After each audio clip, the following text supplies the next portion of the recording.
El mundo puede detenerse. Tus sueños no. Elige bien. Elige UPB. Para iniciar, les decía un gusto enorme estar acá con ustedes en este día. Y bien, voy a compartir pantalla y les agradezco por favor que me confirmes, Juan Carlos, si se está viendo. Listo. ¿Sí? ¿Está perfecta? ¿Ya? Perfecta. Sí, señora. Listo, listo, muchas gracias. Pues, queridos asistentes a este encuentro, este es nuestro hermoso campus. Como les decía Sergio hace un momento, esperamos muy pronto poderlos tener en casa. Hoy llegando acá pues desde nuestros hogares para este espacio de reflexión. El tema que hoy nos convoca es un tema que a mí me encanta, es un tema que me apasiona muchísimo y estoy convencida que nuestro quehacer día a día en el sector de la educación nos plantea retos maravillosos y experiencias hermosísimas para nuestros roles profesionales como personales también. Y nuestro encuentro entonces lo hemos titulado Educación Inclusiva, apropiándonos de la diversidad, y ese apropiándonos precisamente entendiéndolo desde tomar como parte nuestra y hacer parte de nuestro día a día y de nuestra cotidianidad el tema de la diversidad, el tema de la inclusión, ¿bien? Entendiéndolo precisamente la diversidad como esa abundancia, como una gran cantidad de varias cosas distintas, nos lo plantea el RAE, y la idea hoy precisamente es que podamos reflexionar alrededor de este tema. Vamos a hacerlo en dos momentos. En un primer momento, pues he traído algunas frases, algunas imágenes relacionadas con el tema que estamos trabajando el día de hoy, y la parte final tendremos algunos aportes o posibles preguntas que ustedes tengan para poder entonces seguir enriqueciendo nuestro encuentro. Estos son entonces nuestros propósitos fundamentales. En primera instancia, qué importante que nosotros podamos hacer una clara diferenciación entre educación inclusiva e inclusión educativa, que son dos conceptos que se han manejado en el tiempo, entonces qué bien que aprendamos a dirigirnos al tema de la manera más apropiada. Por otro lado, voy a compartirles nuestra experiencia desde el programa de inclusión, se denomina INCLUB. En tercer lugar, algunas pautas y estrategias de éxito que nosotros hemos venido desarrollando a lo largo de los años y esa importancia que tiene la articulación con la educación superior, el rol del psicólogo, el rol del orientador, el rol del líder de los procesos de inclusión dentro de las instituciones educativas, y como les decía, comentarios y aportes finales. Cuando nosotros hablamos de inclusión, queridos maestros, podemos hacer referencia a muchos elementos, y hoy en día se oye hablar mucho de inclusión, se oye hablar mucho de accesibilidad. Vemos cómo día a día se han dado pasos bien importantes en los medios de comunicación, en las instituciones de educación, en las empresas o organizaciones, independientemente del sector al cual se dediquen. Pero cuando nosotros hablamos de inclusión podemos precisamente enfocarlo o puntualizarlo en estos elementos que les comparto en esta diapositiva, y es: la inclusión es esa respuesta a la diversidad. Si la diversidad es tener y apropiarnos de diferentes elementos, características, condiciones, valorando la diferencia, valorando la particularidad, respetando los derechos de todas y cada una de las personas, independientemente de su condición social, de etnia, de sus condiciones particulares.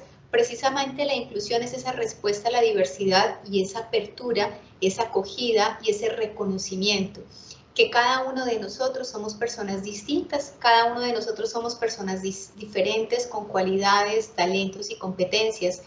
Sus jóvenes, sus niños en el colegio, nuestros jóvenes también desde la institución, cada uno es un mundo distinto. Cada una de las personas que estamos hoy aquí en este espacio de encuentro somos personas distintas, independientemente que tengamos la misma formación, incluso podemos estar trabajando en la misma área, en la misma institución, podemos ser graduados de la misma institución educativa, tener la misma edad, etcétera, pero somos personas con características diferenciadas y con habilidades y talentos particulares. Entonces, la inclusión precisamente es esa puerta perfecta y maravillosa de apertura a esa diversidad. Cuando hablamos de inclusión, hablamos de no discriminación por razas, ¿sí? Por costumbres, por culturas, por posición socioeconómica, por creencias, por historias de vida o historias familiares, personales, académicas, etc. Cuando hablamos de inclusión, hablamos de equidad, que es diferente a la igualdad, y más adelante les voy a hacer referencia a por qué, y la importancia que tiene que nuestro entorno escolar lo tengamos muy presente. para el abordaje de nuestros estudiantes y también de los maestros, de los directivos, es decir, de la comunidad universitaria o la comunidad escolar. Porque hay algo importante, queridos maestros, y es cuando nosotros hablamos de inclusión, qué importante no solamente pensarlo en cómo está enfocado hacia nuestros estudiantes, claro que sí, pero no son solamente ellos, son también las familias, son también los compañeros, los directivos, todos los que hacen parte de la comunidad educativa. Cuando hablamos de inclusión, el respeto por las particularidades, y les decía hace unos minutos en esta parte de introducción a esta charla, ¿cierto? Y es el respeto por la particularidad y por la diferencia y por la riqueza que tenemos cada una de las personas.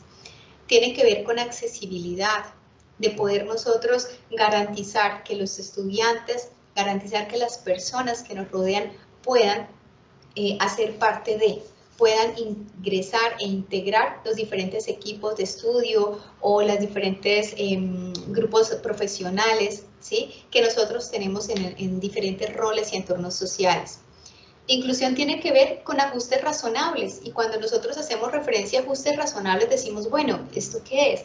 Los ajustes son todas aquellas adaptaciones, bien sea metodológicas, bien sea en infraestructura, bien sea en recursos físicos, humanos, técnicos, tecnológicos, que se requieren para garantizar el acceso a la educación, para garantizar la permanencia en el ciclo educativo y para garantizar la futura graduación. En este caso, por ejemplo, de los colegios, decir, bueno, finalizó su bachillerato y cómo podemos nosotros desde nuestros colegios y desde nuestro rol como psicólogos, orientadores y maestros, favorecer ese proceso de transición a la educación superior. Entonces, esos ajustes razonables tienen todo que ver con todas esas adaptaciones que hacemos en el currículo, en los sistemas de evaluación, en las metodologías de enseñanza y aprendizaje que garantizan la accesibilidad, permanencia y graduación de nuestros estudiantes.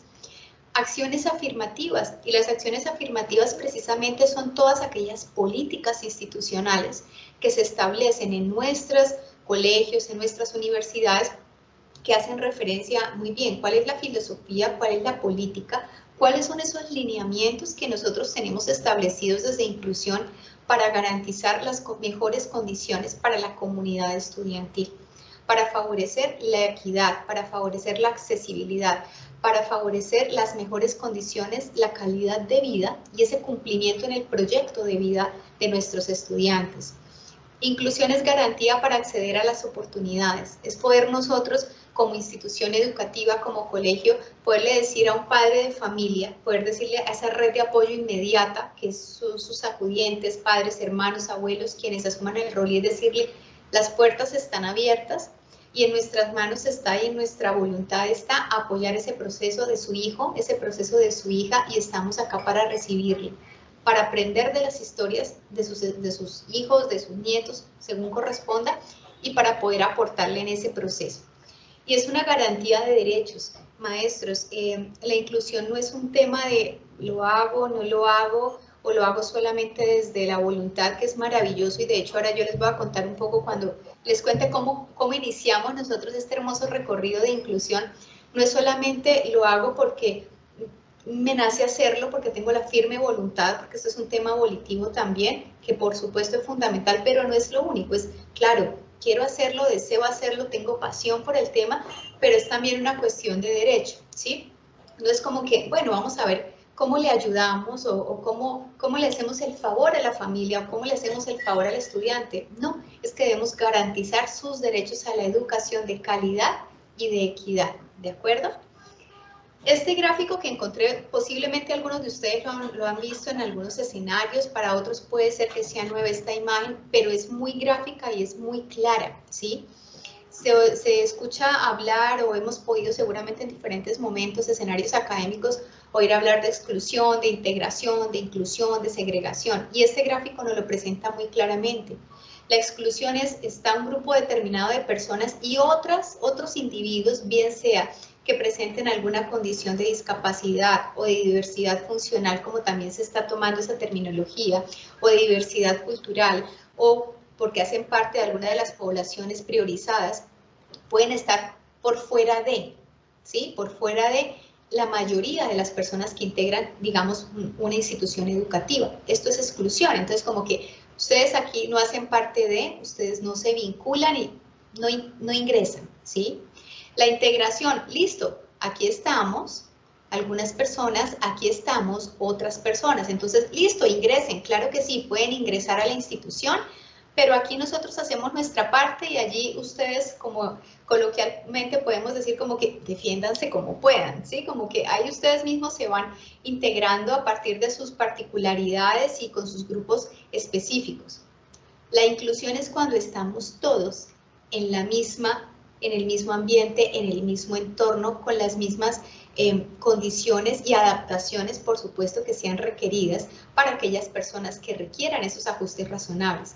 Y la segregación, ¿sí? La segregación es nosotros estamos aquí, otras personas están allí y no hacen parte de ninguna manera, no los vinculamos, hacen parte independiente de esa interacción social o de ese entorno. Entonces pienso que también esta gráfica nos da elementos importantes que iremos fortaleciendo y comprendiendo más a lo largo de la presentación.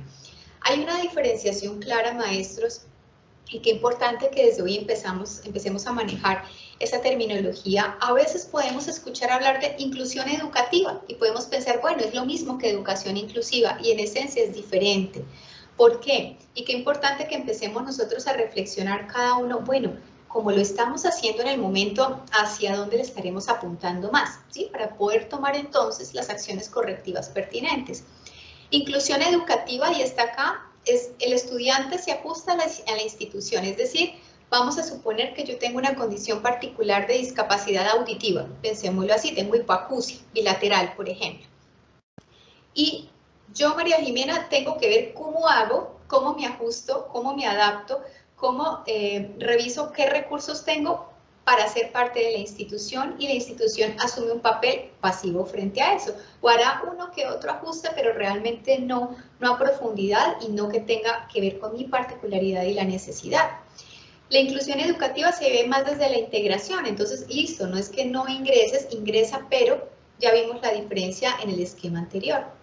Y la inclusión educativa es más desde aceptar la diferencia o aceptar la diversidad. Ah, sí, yo acepto que tú de pronto vienes de una comunidad indígena y la lengua materna tuya no es el español, es el guayunaiki, por ejemplo. Nosotros hemos tenido estudiantes de La Guajira, tenemos egresados de la comunidad indígena guayú, que es hermosísimo y ha sido una experiencia hermosísima. Entonces, bueno, aceptamos que tú eres de una cultura distinta a la nuestra y ya. Eso es inclusión educativa. Entonces, revisemos cómo eso nos habla de un enfoque mucho más pasivo desde la institución y casi que nuestro estudiante o quien haga parte del proceso de inclusión está como que con las uñas viendo a ver cómo hace para lograr esos recursos. Cuando nosotros lo miramos desde el otro lado de la moneda, desde la educación inclusiva, la cuestión cambia. ¿Y cambia en qué sentido? Es cuando la institución despliega acciones específicas de apoyo según las características de cada estudiante, según las habilidades, los talentos, los recursos, los requerimientos. Y ahorita les voy a contar nosotros en la UPB cómo lo manejamos desde esa primera fase de incorporación en este sentido, ¿sí? Lo vemos entonces desde la inclusión y lo vemos desde acoger la diferencia. Entonces, qué interesante y qué bonito les puedo decir, maestros, y seguramente quienes han tenido experiencia también en el tema de inclusión, hemos podido vivir experiencias hermosísimas de aprendizaje y ese acoger la diferencia, ese acoger la diversidad, nos permite aprender muchísimo y enriquecernos en todos los aspectos de nuestra vida. Teniendo en cuenta eso, también quiero entonces en este momento contarles brevemente nuestra cronología, es decir, cómo el programa INCLUB, que se llama hoy en día Programa de Inclusión INCLUB, cómo empezamos.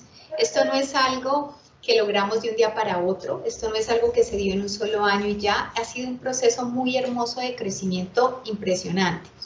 Iniciamos en el año 2002 con nuestra primera experiencia en el tema de inclusión. En ese momento no existían todas las leyes, las normas, los lineamientos por parte del Ministerio o de la UNESCO que hicieran referencia específica al tema de inclusión o al tema de accesibilidad con toda la riqueza que hoy en día tenemos. En ese momento ingresó a nuestra universidad una estudiante con discapacidad visual al programa de psicología, con ceguera. El programa lo denominamos en ese entonces Préstame tus ojos y fue una experiencia bellísima en la que a través de las 3 etapas que les voy a contar ahora Trabajamos con ella y hoy en día es una exitosa graduada de nuestra hermosa carrera psicología. En el año 2007 cambiamos el nombre de nuestro programa y empezamos a denominarnos Programa de Acompañamiento en Discapacidad. ¿Por qué? Porque para este año ya tuvimos un reto, un gran reto muy bonito, y fue que ingresó un estudiante con discapacidad auditiva al programa de Ingeniería Industrial. Nuestro estudiante en ese momento, hoy en día egresado y que de hecho sustentó su maestría, su proyecto de maestría, él está en España, lo sustentó el miércoles de la semana pasada, con sordera profunda, ingresó a la universidad. Entonces dijimos, bueno, aquí el tema no es solamente enfocarnos en discapacidad visual, necesitamos abrir nuestro campo de acción y abrir otras puertas para poder apoyar ese proceso. No habíamos tenido una experiencia previa ni en discapacidad visual en su momento en el 2002, ni en discapacidad auditiva en el 2007, pero saben que sí teníamos, maestros, toda la voluntad y el compromiso de aprender y apoyar esos proyectos de vida del joven y de su familia, y lo hemos logrado. En ese año, también el Ministerio de Educación, con la Asociación Colombiana de Universidades ASCON, lanzó a nivel nacional una convocatoria para que las experiencias exitosas en el tema de inclusión, en ese momento se hablaba más de la discapacidad, no solo desde inclusión, participáramos. ¿Y cuál era el objetivo? Que pudiéramos replicar con otras instituciones de educación superior nuestra experiencia, es decir, dejar esa semillita sembrada en otras instituciones y hacer parte de ese proceso de incorporación de la inclusión dentro de sus universidades. Participamos, ganamos y tuvimos la posibilidad de llevar nuestro programa de acompañamiento en discapacidad a la UIS, a la UNAP, a la Santo Tomás y a Unisan Gil. Fue una experiencia bellísima, fue un curso de 40 horas, nos apoyamos con profesionales en condición de discapacidad visual, en ese momento discapacidad física también, egresados de la Pontificia, egresados de la UIS, egresados de la Universidad del Valle, y fue una experiencia de aprendizaje preciosa. Seguimos en ese proceso de crecimiento y de fortalecimiento, y en el año, bueno, y se siguieron incorporando otros estudiantes con discapacidades visuales o físicas, restricción en la movilidad de miembros superiores e inferiores, o condiciones de discapacidad múltiple, etcétera. Y en el año 2012, otra vez cambiamos de nombre. ¿Y por qué cambiamos de nombre y empezamos a llamarnos Sin Club? Porque ya no nos enfocamos únicamente en el tema de la discapacidad, sino que en ese año ingresaron estudiantes de la comunidad indígena Wayú. Entonces dijimos, ok, aquí estamos hablando de diversidad cultural. Veníamos trabajando desde la diversidad funcional, desde la discapacidad. Ahorita empezamos a trabajar con diversidad cultural. Y ese ha sido todo un proceso de aprendizaje. Algo que nos ha enseñado la experiencia es que cada estudiante es un mundo diferente, con recursos distintos, con historias académicas diferentes, con historias previas distintas, con redes de apoyo completamente diferentes, así sea en la misma condición que presente, pero con particularidades. Y allí el trabajo en equipo con las facultades, con los terapeutas externos y con la familia ha sido fundamental. Entonces, ese también ha sido un proceso bien interesante para todos nosotros, y nos ha permitido apoyar en el cumplimiento de ese proyecto de vida de los estudiantes y sus familias. ¿Cuáles son las 3 etapas que nosotros hemos destinado y que integran el programa de inclusión? Es decir, ¿cómo hacemos nuestro trabajo? ¿Sí? Tenemos una primera fase de incorporación, una segunda fase de seguimiento y acompañamiento, y una tercera fase de apoyo para la vinculación laboral y formación posgradual. La incorporación es un proceso en el que nosotros indagamos en detalle con la familia, el estudiante, cuáles son los requerimientos, los recursos personales, pedagógicos, la historia académica, en el colegio qué funcionó, qué no funcionó, qué estrategias implementaban, qué experiencias fueron exitosas para nosotros tomarlas, ajustarlas y adaptarlas al entorno universitario y darle continuidad en esas experiencias que han sido positivas, ¿sí? Que han sido funcionales. Y también para poder identificar otras que en el sector universitario o en la educación superior se requieren implementar en este momento.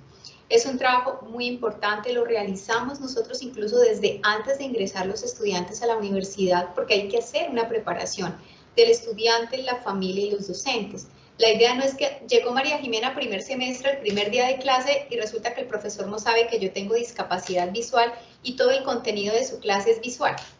No, es que el profesor sepa que va a tener un estudiante con determinadas particularidades para que pueda adaptarse y conocer previamente al estudiante. Una segunda fase de seguimiento y acompañamiento la realizamos a lo largo de toda la carrera, ¿sí? Desde ese primer semestre hasta que finaliza, y el seguimiento al proceso de adaptación, al rendimiento académico, poder vincularlo en los diferentes grupos de apoyo de lo que requiere el estudiante y la familia. Y una tercera fase de apoyo para la vinculación laboral y formación posgradual. Si bien es cierto, nosotros no le podemos garantizar a ninguno de nuestros egresados que listo, tú te gradúas hoy y ya en 2 meses vas a tener este trabajo, sí podemos garantizarle que somos ese puente de comunicación con el programa de egresados, que podemos orientarlo para la vida laboral, que podemos orientarlo y asesorarlo para la presentación de hojas de vida y aplicación a vacantes. Podemos garantizarle que los perfiles que sean requeridos, que cumplan con su perfil, sean de conocimiento para que nuestro graduado pueda aplicar a las vacantes según sea su interés. ¿Qué nos ha enseñado, profes, como experiencia exitosa? Y muy seguramente si lo implementamos desde el colegio también va a ser exitoso, y es un proceso personalizado. Si bien es cierto, hay algunos elementos comunes, podemos compartir algunas estrategias entre unos y otros estudiantes, es un proceso que hemos visto que es muy uno a uno. El trabajo interdisciplinario, esto no es solo de bienestar, esto no le corresponde solo a María Jimena o no le corresponde solamente al director de facultad, es un trabajo absolutamente de todos los que hacemos parte de ese proceso. La activación y fortalecimiento de la red de apoyo familiar inmediata es importante. Nosotros no podemos desde nuestras instituciones de educación trabajar únicamente con el estudiante y dar resultado o dar cuenta del proceso solo del estudiante con el estudiante y el maestro, por ejemplo. No, es con la familia, es con el neuropsicólogo, es con el terapeuta ocupacional, el terapeuta del lenguaje, es decir, de acuerdo a los requerimientos y a cada caso particular. El reconocimiento de talentos, habilidades, destrezas y recursos personales es vital. Cuando en ese proceso de incorporación yo hago la presentación y socialización de esas características particulares de nuestros chicos a los maestros, yo no parto de una condición, yo no parto, es que María Jimena tiene discapacidad visual, María Jimena tiene restricción en no, yo parto de María Jimena tiene estos y estos y estos talentos, habilidades, posibilidades y competencias, ¿sí? Porque eso es lo que realmente es la esencia de nuestro estudiante, y eso de la mano con la condición particular que tenga, por supuesto que nos ayuda a desplegar un abanico inmenso de posibilidades de intervención. Y el acompañamiento psicosocial y académico también es fundamental. En este tema de la virtualidad ha sido un reto muy importante y muy seguramente ustedes también lo han vivido desde sus aulas y desde sus procesos en los colegios. Y este tema de virtualidad nos ha enseñado mucho y ha sido una maravilla. Y muchas cosas las seguiremos incorporando seguramente cuando estemos en la presencialidad. A su vez, hace un año, por esta época, fue todo un tema de, muy bien, cómo ajustamos y cómo adaptamos las clases virtuales para el estudiante que no escucha, para el estudiante que no ve, para el estudiante que no puede en este momento de pronto tener la misma habilidad en el manejo del teclado, y eso implicó un aprendizaje bien importante. Estas son pautas, maestros, y estrategias de éxito en educación inclusiva y de articulación con la educación superior, ¿sí? Entre la media vocacional y la superior. Una tiene que ver con la comunicación abierta y constante con nuestro estudiante, con los maestros, con los psicólogos, los psicoorientadores, con los terapeutas externos, con la rectoría de las instituciones, con todo el equipo de apoyo de bienestar. Fundamental esa comunicación abierta y constante. Yo les decía, cada persona es un universo lleno de posibilidades. Las herramientas más valiosas nos las da el mismo estudiante, quien nos dice, mira, es que para mí acceder a la información, acceder a las tecnologías, para mí es funcional X, Y, Z, es el mismo estudiante y la misma familia. Entonces, qué importante, claro que sí, que nosotros investiguemos, indaguemos, nos preparemos, nos cualifiquemos en el tema de inclusión, pero fundamental tener en cuenta cada una de las personas y la realidad de las personas. Sensibilización y compromiso de la comunidad educativa en términos de recursos económicos, de infraestructura, de disminuir y eliminar las barreras arquitectónicas, las barreras actitudinales, que son definitivamente las más importantes, y cuando digo importantes es porque son las de mayor relevancia y con las que se tropieza más fácilmente una persona que hace parte del programa de inclusión. Es un edificio de 5 pisos, 4 pisos, no hay ascensor, ¿cómo hago? ¿Sí? O esto está lleno de escaleras, muy bien, ¿cómo vamos ajustando? ¿Cómo vamos adaptando?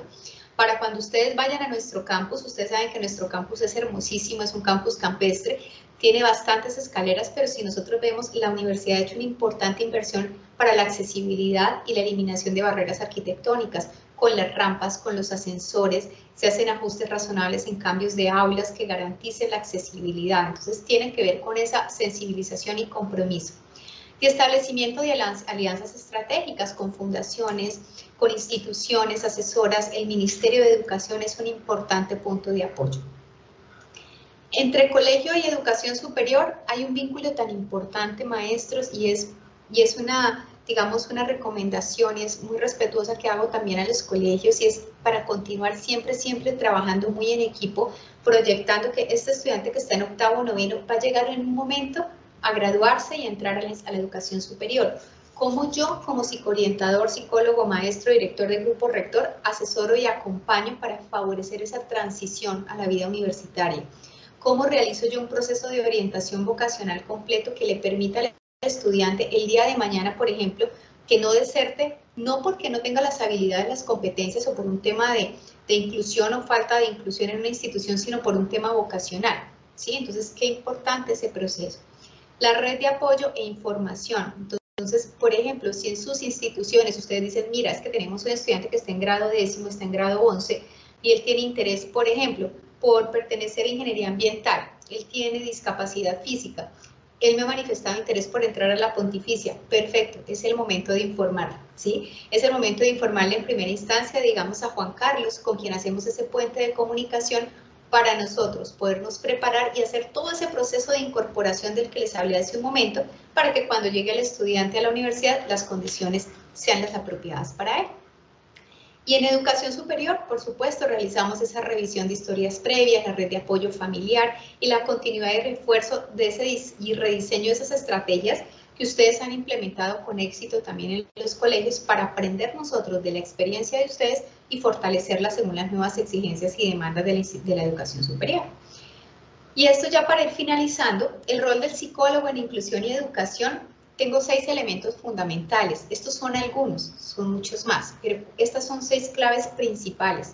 Y es diseñar estrategias pertinentes según la condición de nuestros estudiantes que faciliten y que favorezcan precisamente la atención a la diversidad funcional, a la diversidad cultural, etc. Bien, planificar esas estrategias, que haga parte de ese plan operativo, que haga parte.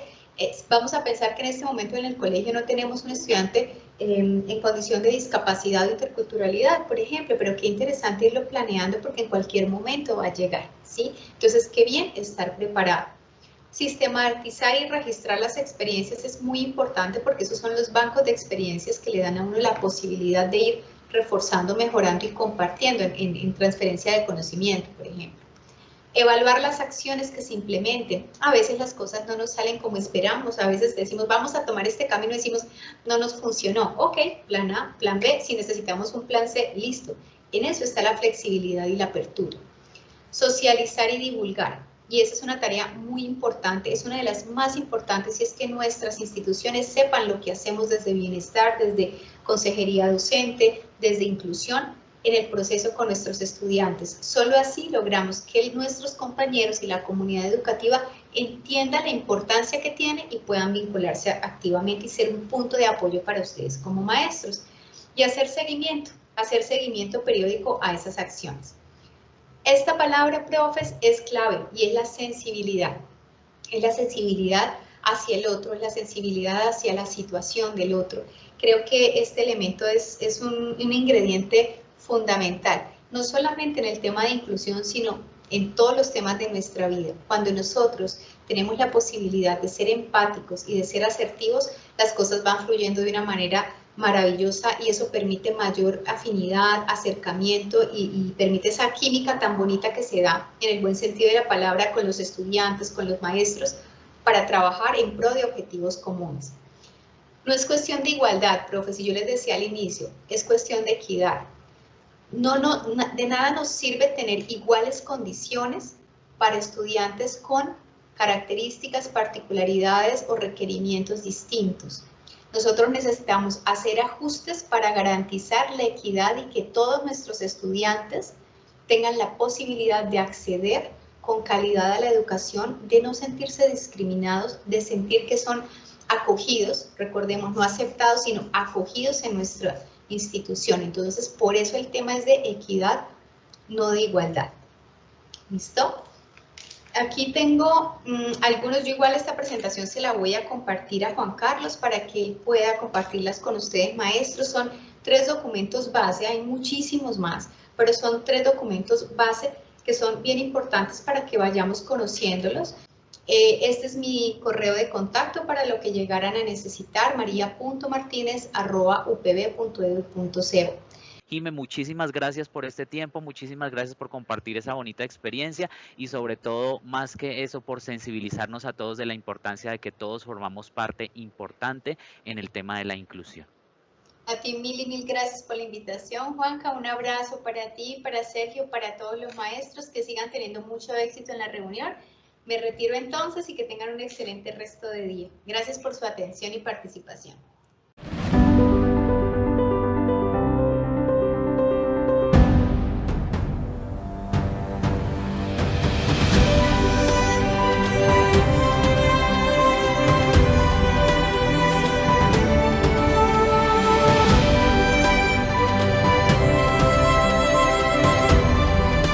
El mundo puede detenerse.